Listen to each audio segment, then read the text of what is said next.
Solo Sikoa तो बड़ा मजाक किया यार। ये तो इसको किसी ने बोला कि भाई तू मेरा ट्राइबल चीफ नहीं, उसको चिढ़ा रहा है। तो guys, Sumo Champions of the World, मैं हूँ 3DX Chetan, the best wrestling content creator in Asian subcontinent with the best wrestling audience in Asian subcontinent। अब क्या हो गया, प्रूफ कर, ये लो भाई।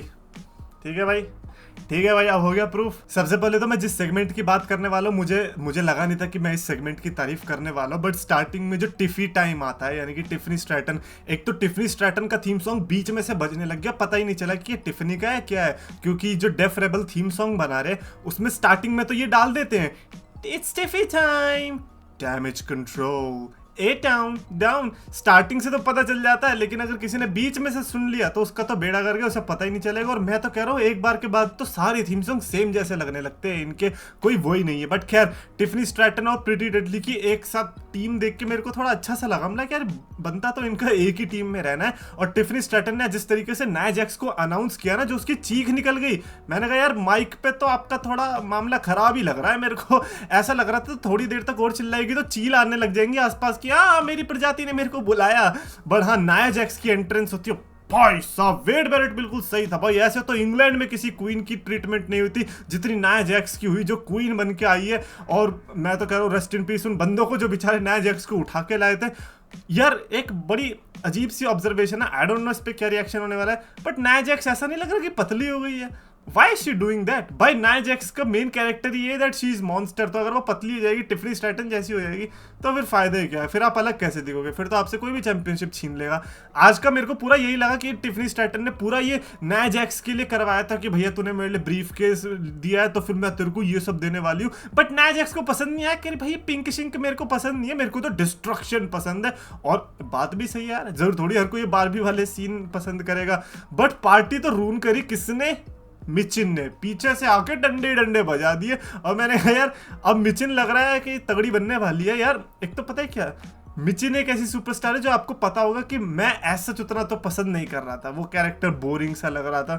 बट ऐसा लग रहा है यार ये लोग मिचिन को भी बड़ा बना देंगे भाई, फिर तो हेड्स ऑफ है भाई ट्रिपल एच अगर आपने ये करके दिखा दिया तो। उसके अलावा कार्मेलो और एंड्राडे के बीच मैच देखने को मिला, it was such a good match. हमने पहले भी इनके बीच मैच देखा था, और आज मैं ये कहूंगा कि मैं इसमें ना दाद पता है किसको देना चाहूंगा, कार्मेलो एंड अंड्रादे दोनों को। इन दोनों ने क्राउड को जो है ना उठा दिया अपनी सीटों से। हमें ये बिलीव करने में ये लोग सक्षम हो गए कि भाई इनका मैच मैटर करता है, इनकी राइवलरी मैटर करती है। और वो फ्यूल तब हो गई जब मैच खत्म होने के बाद भी इनका ब्रॉल हुआ। मैच में आज कार्मेलो तो जीत गया, लेकिन मैं ये कह रहा हूँ कि कार्मेलो अंड्रादे को जितना कम उन्हें रिसोर्स मिला था कि भाई ना तो वो मेन इवेंट सीन में है, ना किसी चैंपियनशिप सीन में, बस एक रैंडम मैच में आ गए थे और उस रैंडम मैच को इन्होंने इतना तगड़ा बना दिया। मैं तो अब जेन्युइनली एक्साइटेड हूँ। अगली स्मैकडाउन में भी अगर इनका मैच होता है तो मैं देखना चाहूंगा कि अब कौन जीतने वाला है, अंड्रादे और कार्मेलो। लाइक यहाँ से बहुत आराम से इन दोनों में से कोई एक या फिर दोनों ही तगड़े सुपरस्टार तो बनने वाले, कोई एक तो बन रहा है, इतनी तो गारंटी मैं लिख के दे रहा हूँ। ग्रेट मैच, अमेजिंग ब्रॉल, और क्राउड की रिएक्शन ने तो सबको बता ही दिया कि हाँ भाई इन्होंने कुछ कमाल करके दिखाया है। तो ये एक होता है ना, कभी कभी एक चीज कही जाती है कि यार अगर कोई सुपरस्टार नहीं चल रहा है तो उसे टीवी पे डालते रहो, चल ही जाएगा। और वही मेरे को लग रहा है कार्मेलो और अंड्रादे के मैच के साथ हुआ कि अब लोग ना उस पर केयर कर रहे हैं। Now people starting to realise कि बस सिर्फ उला फाला वाली स्टोरी लाइन नहीं है, और भी स्टोरी लाइन्स हैं डब्ल्यूडब्ल्यूई के अंदर। अच्छा, बैक स्टेज से सोलो सिकोआ के सेगमेंट्स देखने को मिले। सोलो सिकोआ अपनी मिर्च की माला यानी कि उला फाला को लेके कह रहा है कि भाई अगर ये रोमन रेंस ने ले ली तो वो ट्राइबल चीफ है। फिर कह रहा है कि आज तो रोमन रेंस को मुझे एक्नॉलेज करना ही पड़ेगा। आज के सेगमेंट के लिए तो बहुत हाइप था मैं, क्योंकि रोमन रेंस तो आने ही वाला है और इन दोनों के बीच भी कुछ पोटेंशियली होने वाला था। और सोलो सिकोआ के बैक स्टेज प्रोमो से तो लग रहा था कि सोलो के पास कोई प्लान बी है। And when it comes to plan B, Roman Reigns को ज्यादातर नहीं पता होता क्या होने वाला है प्लान बी में। फिर हमें देखने को मिला ब्लेयर डेवनपोर्ट वर्सेस नेओमी के बीच मैच। भाई ब्लेयर डेवनपोर्ट नाम क्यों रखा है तुमने? तुम्हें बिया प्रिस्ली अच्छा नहीं लग रहा था? ब्लेयर डेवनपोर्ट मेरे मुंह में फंस जा रहा है, कभी कभी तो ऐसा लग रहा है निकल ही नहीं पा रहा। तुम बिया प्रिस्ली रख लेते, वो अच्छा तो था ना। खैर भाई सुपरस्टार बहुत बढ़िया है वो। आई डोंट नो कि आज इतना बोरिंग सा मैच क्यों लग रहा था। मे बी बिकॉज की नई नई है, लोग अभी समझ नहीं पा रहे, अभी स्टोरी लाइन में भी नहीं है ना। तो लेकिन एक जो कंप्लेन है मेरी, ये क्या फिनिशर ये यूज करोगे हैं? आधी क्राउड को तो जब पिन हो गई नेओमी तब पता चला अच्छा ये फिनिशर था, अच्छा इसको हमें फिनिशर की तरह लेना है कि लड़की नीचे लेटी रही, वो ऐसे बैठ जाएगी और उसके मुंह पे लात मार देगी, वो फिनिशर। भाई थोड़ा नाम इतना तगड़ा है तुम्हारा, फिनिशर ऐसा लल्लू सा कौन तुम्हें सीरियसली लेगा। तो ब्लेड डेवनपोर्ट से मेरी बस यही रिक्वेस्ट है कि अपना फिनिशर सुधारो। नेक्स्ट अब हमें Owens and Waller and Austin theory का सेगमेंट देखने को मिला। भाई ये बहुत अच्छा सेगमेंट था। ओवेंस का ना ऐसा मेरे को लग रहा था कि पुराना ओवेंस बाहर आ रहा है और उसका सबसे बड़ा हाथ ग्रेजन वॉलर का होगा कि वो केविन ओवेंस का पुराना केविन ओवेंस बाहर ला रहा है। और केविन ओवेंस गुस्सा ही नहीं कर, भाई केविन ओवेंस के गुस्से करने का तरीका ही अलग नहीं है। अगर कोई इसको लूजर बोल देता है तो हाँ मैं लूजर हूँ, हाँ मैं लूजर हूँ, हाँ बता देना मैं लूजर हूँ, आजा मैच लड़ ले और फिर बता दे मेरे को मैं लूजर हूँ। भाई मेरे को बड़ा सही लगा। मैंने कहा अगर ये आज से 4-5 साल पहले वाला केविन ओवेंस होता वो वही चांटे वांटे बजा देता। बट खैर वही ग्रेसन वॉलर का भी पॉइंट था कि भाई पुराना केविन ओवेंस किधर है।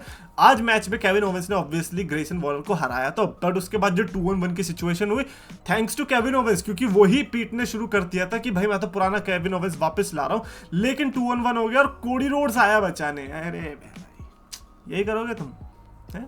ये कौन सा शार्लेट और रोंडा राउजी वाला होता था ना, शार्लेट और रिया रिप्ली वाला, कैन दे कोएग्जिस्ट। इनका मैच होने वाला है पेपर व्यू में, लेकिन क्या ये एक साथ टैग टीम में रह पाएंगे? अबे ये दिखाओगे तुम हमें कोडी रोड्स और केविन ओवेंस के साथ? अबे नहीं देखनी हमें इनकी टैग टीम, बजा दो एक दूसरे को यार। केविन ओवेंस को बचाने आता है कोडी रोड्स और फिर बच भी जाता है, बट फिर क्या? अबे यार कोडी रोड्स, मैं देखो I am not a huge fan of Cody Rhodes, but मेरे को बुरा लगता है जब लोग कोडी रोड्स के बारे में बुरा बोलते हैं। मैं कैसे डिफेंड करूं? ये इसको मैं डिफेंड ही कैसे कर सकता हूँ? ये चैंपियन की हरकतें। अबे तुम चैंपियन हो, एटीट्यूड में रहो ना यार। बट कोडी रोड्स का तरीका भी अलग है, जब वो शुरू से ही ऐसा था तो फिर अब थोड़ी चेंज हो जाएगा बेल्ट होने के बाद। सो आई अंडरस्टैंड कोडी रोड्स की सिचुएशन भी, बट कोडी वर्सेस केविन ओवेंस, भाई तुम्हें कुछ करना पड़ेगा यार। पैशन बर्लिन के लिए हाइप नहीं आ रही है मेरे को आपके मैच के लिए। वैसे गंथर और रैंडी ऑर्टन का जो प्रोमो था वो क्या कमाल का प्रोमो था। स्टार्टिंग से बिल्कुल वो जहाँ पे किंग ऑफ द रिंग में हो गई थी ना कंट्रोवर्सी, वहां से शुरू करके दिखाया था और उन्होंने ये बता दिया कि देखो यार हम स्मैकडाउन में दिखा तो रहे तुम्हें कोडी और केओ, लेकिन मेन वर्ल्ड चैंपियनशिप मैच तो गंथर और रैंडी ऑर्टन के बीच ही होने वाला है। एंड आई रियली थिंक कि हाँ भाई बंदे बात तो सही कह रहे हैं कि तुम भले ही कोडी और केविन ओवेंस का कितना ही फ्रेंडशिप दिखा लो, रैंडी ऑर्टन और गुंथर वो मैच होगा जिसमें चिथड़े फट जाने। उसके अलावा टाइटस ओनील क्राउड में देखने को मिला था। भाई टाइटस ओनील के बारे में एक चीज बात करनी है, ये कहां ऑडिशन होता है? ये ऐसा कौन सा ऑडिशन था जहां पर सुपरस्टार को ये बोला गया कि भाई हम तुम्हें ब्रांड एम्बेसडर बना देंगे, तुम्हें कभी लड़ना भी नहीं पड़ेगा, तुम्हारी रेसलिंग स्किल एकदम टट्टी भी हो चलेगा हमें, लेकिन तुम्हें राजा की तरह रखेंगे। ये कैसे टाइटस ओनील को मिला? क्या टाइटस ओनील के पास विंस मैकमैन की कोई क्लिप थी क्या? Like Titus O'Neil is enjoying. मैं तो ये कहूंगा कि रोमन रेंज से ज्यादा अच्छा कॉन्ट्रैक्ट इस समय टाइटस ओनील के पास है। भाई बंदा जाता है, पॉजिटिविटी फैलाता है, एंजॉय करता है, हंसता है, नाचता है, गाता है, एंड देन कभी कभी लाइक ग्रेटेस्ट रॉयल रंबल जैसे सेगमेंट में वो मैच क्या बोलते हैं यार, मोमेंट दे देता है एंड देन बस पैसे कमाओ, एंजॉय करो। भाई टाइटस ओनील बेस्ट है भाई इस समय पे। उसके अलावा स्ट्रीट प्रॉफिट्स एंड DIY के बीच भी मैच देखने को मिला है। स्मैकडाउन में टैग टीम मैच, चेतन तो फोड़ देगा यार, फोड़ देता मैं, लेकिन एक टैग टीम मैच तो चलता ही है और ये टैग टीम मैच था बढ़िया। मैं लेजिट बता रहा हूँ, दैट मैच वाज अमेजिंग। सबसे ज्यादा मजा आया जब जॉनी गार्गानो ने पिन किया और वो जो है किक आउट हो गया। मैं कह रहा अब पता चला तुमने कितने NXT में सपने तोड़े थे लोगों के, किक आउट कर करके अब ले लो मजा।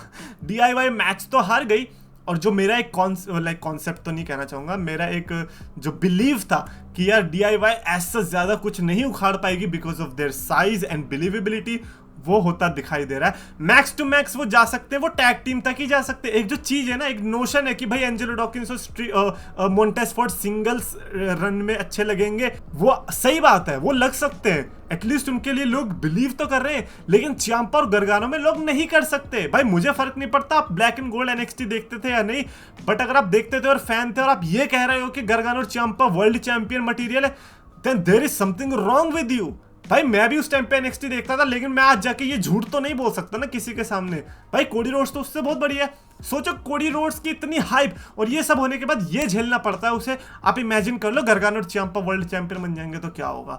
भाई मिड कार्ड चैंपियनशिप भी मिल गई तो गार्गानो और चियांपा के लिए बहुत बड़ी बात होगी। उसके अलावा किसी ने ये अच्छा ट्वीट था, किसी ने लिखा था कि all elite wrestling world championship से ज्यादा बढ़िया उला फाला है।